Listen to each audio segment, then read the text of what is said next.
I'm here at the Del Mar show, and I'm in the booth of, so what's your name? Joe Ashlock. Joe what? Ashlock. Would you spell that, please? Ashlock. And what city are you from? We're from Central Oregon, by Bend, Oregon. By Bend? Bend, Oregon, yes. B-E-N-D, Oregon. And what's the name of your business? I use my name, Joseph Ashlock. Okay. Do you also do the Christine Palmer show, since that you're pretty close to there? And will you be at the July edition? I will. Well, good. Anyhow, the reason why we are here in this booth is that, as you can see here, he has what has to be the most incredible collection of scissors. And I assume that he's probably become the new Scissor King. Now, Joe, you were telling me that maybe you might not be the Scissor King because you just bought this. I just bought the collection in total, yeah.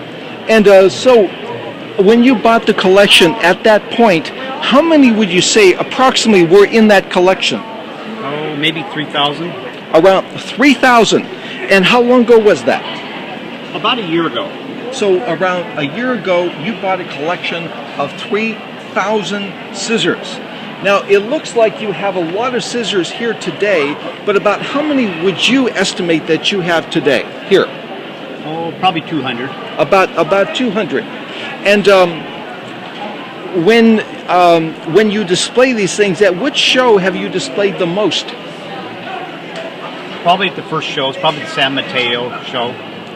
Oh, at Hillsboro. At Hillsboro. Okay, so at the Hillsboro show, so that was the Hillsboro show. I mean, were you at Hillsboro last week? Yes. Last week, and did you display them there? Yes.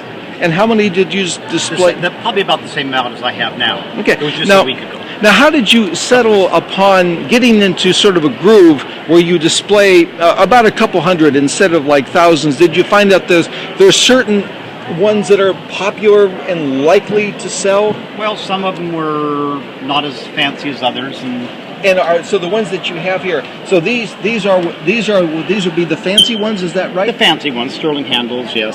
And because of the way they look, I would be guessing that these probably are Victorian. Most of them, they have that kind of look with silver.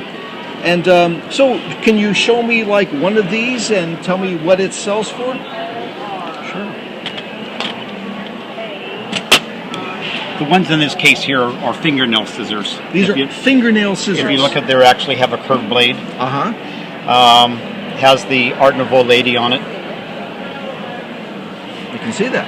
So this one here is probably around 1905, 1910 or so. Correct. Okay. And then you have. But now, how much did you want for that one? That was 175. Okay, 175. And then you have a lot of the needle point scissors, the sewing scissors. And how old would you say this one is? The same age time period, and that was 100. Okay. Now, have you had anyone buy, like a collector, buy these in some big quantity?